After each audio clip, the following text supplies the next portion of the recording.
നമ്മുടെ കഴക്കൂട്ടത്ത് നൈറ്റ് പോയി കഴിഞ്ഞാൽ നല്ല അടിപൊളിയായിട്ട് ഫുഡ് കഴിക്കാൻ പോകുന്ന ഒരു സ്പോട്ടാണ് ഞാൻ പരിചയപ്പെടുത്താൻ പോകുന്നത്. ഞാൻ ഇപ്പോൾ കഴിച്ചുകൊണ്ടിരിക്കുന്ന പോർക്ക് ഫ്രൈ ആണ്, അതുപോലെ നല്ല അടിപൊളി വെള്ളയപ്പം. അപ്പോൾ ലൊക്കേഷൻ എന്ന് പറഞ്ഞു കഴിഞ്ഞാൽ നമ്മുടെ കാര്യവട്ടത്തുള്ള ഹൈ റേഞ്ചിലാണ്. കടയുടെ പേര് പോലെയാണ് അവിടുത്തെ മെനുകളുടെ പേരും എല്ലാം ഹൈ റേഞ്ച് സാധനങ്ങളാണ്.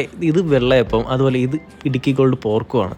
ഈ വെള്ളയപ്പം ഇങ്ങനെ എടുക്കുമ്പോൾ നല്ല സോഫ്റ്റാണ്. അതുപോലെ ഈ പോർക്കിൽ ഇങ്ങനെ വെച്ച് കഴിച്ച് കഴിഞ്ഞാൽ നല്ല അടിപൊളി ടേസ്റ്റാണ്. പോർക്കിൽ ഇച്ചിരി ഓയിൽ കൂടുതലാണ്, ബട്ട് സ്റ്റിൽ വർത്തി. പിന്നെ ഇതിൻ്റെ കൂടെ ഒരു ഗ്രേവി കിട്ടും, അതും അടിപൊളിയാണ്. ഈ ഗ്രേവിയും ഈ വെള്ളയപ്പം കൊണ്ട് വെച്ച് കഴിച്ച് കഴിഞ്ഞാലുണ്ടല്ലോ അടിപൊളി ടേസ്റ്റാണ്. പിന്നെ ഇതിൻ്റെ കൂടെ ഫ്രീ ആയിട്ട് കട്ടൻ ചായ തരും. പിന്നെ ഇവിടുത്തെ വെള്ളത്തിനും ചെറിയൊരു ആയുർവേദ ടച്ച് ഉണ്ട്, കാരണം അതിൻ്റെ വേര് കാണാൻ നമുക്ക് മനസ്സിലാവും. ഇതുപോലെ നല്ല സോഫ്റ്റ് വെള്ളയപ്പം അതുപോലെ ഈ പോർക്ക് ഫ്രൈ കൊണ്ട് കഴിച്ചാലുണ്ട് നല്ല അടിപൊളി ടേസ്റ്റിന് പുറമെ നല്ല അടിപൊളിയായിട്ടൊരു സാറ്റിസ്ഫാക്ഷൻ നമുക്ക് കിട്ടുന്നുണ്ട്. പിന്നെ ഇവിടുത്തെ ഒരുപാട് ഐറ്റംസ് ഉണ്ട്, എല്ലാം ഇടുക്കി ബേസ്ഡ് ആയിട്ടുള്ള ഒരു പേരും നെയിമൊക്കെയാണ് ടച്ച് ചെയ്തിട്ടുള്ളത്. പിന്നെ ഞാൻ സജസ്റ്റ് ചെയ്യുന്നത് എന്തായാലും നിങ്ങൾ ഇവിടെ നിന്ന് ഈ പോർക്ക് ഫ്രൈ ഒന്ന് കഴിക്കണം. അപ്പോൾ ലൊക്കേഷൻ മറക്കണ്ട, കാര്യവട്ടത്തുള്ള ഹൈ റേഞ്ചിലാണ് ഈ സ്പോട്ട്.